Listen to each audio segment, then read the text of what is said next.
Эрт урд цагт нэгэн залуу лам байжээ. Түүний нэрийг Ашока гэдэг байв. Тэрээр ном судрыг ихэд сурч түмэнд хурж олон хүнд зааж сургадаг байлаа.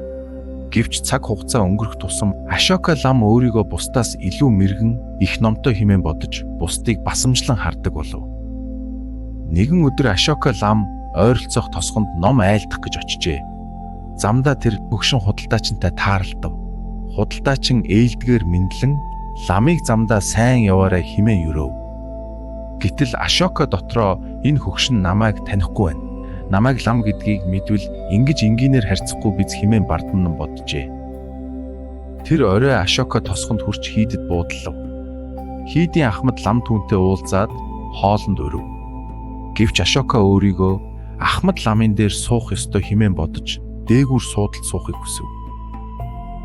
Ахмад лам түүнийг зөөлөн ширтэж инээмсэглэн "Хүүмэн жинхэнэ номтой хүн даруй байдаг, бардах нь муухгийн шинж.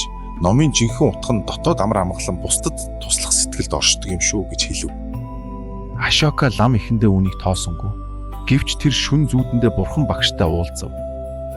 Бурхан багш түүнд ингэж хэлв: "Миний хүү, чи ном их сурсан ч сэтгэлийн бардам зангаа дарж чадаагүй байна. Жинхэнэ мэрэгэн хүн бол даруй, инэрэнгуй сэтгэлтэй байдаг. Бардам зам бол муухгийн үндэс. Үүнийг дарж ижил чи жинхэнэ гэгэрэлд хүрнэ." Ашока лам босч үүр цайхын алдад хийдийн гадаа гарч сэтгэлээ онгол бодлоо. Намрын хүйтэн салхи хацрыг нь илбэхэд тэр бардам сэтгэл хэрхэн өөрийг нь ганцаардуулсныг ухаарчээ. Ахмад ламын зөөлөн сургаал бурхан багшийн зүүдэндээ сонссон үгс сэтгэлд нь цуурайтаж тэр өөрийгөө шинээр нэв. Өглөөний нар мандахад Ашока лам хийдийн Ахмад ламтай дахин уулзав. Тэр гүн талархал илэрхийлж өөрийн бардам зангийн талаар нээлттэй хуваалцав. Ахмад лам түүнийг анхааралтай сонсоод "Жинхэнэ өөрчлөлт бол дотоод сэтгэлээс л эхэлдэг. Өөрийгөө ялан дийлж чадваас бусдад гэрэл болно" хэмээн инэрэнгүү хэлв.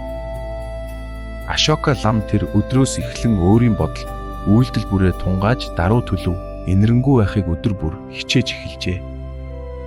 Удалгүй Ашока ламын сургаал улам хүн гүнзгий болж олон хүн түүнийг хүндэтгэн сонсдог болжээ. Тэр жинхэнэ мэрэгэн хүн болсон юм. Бардам зам бол хүний сэтгэлийн хорын нэг. Харин даруй зан, инэрл нэгүсэл бол гэгэрлийн зам мөн.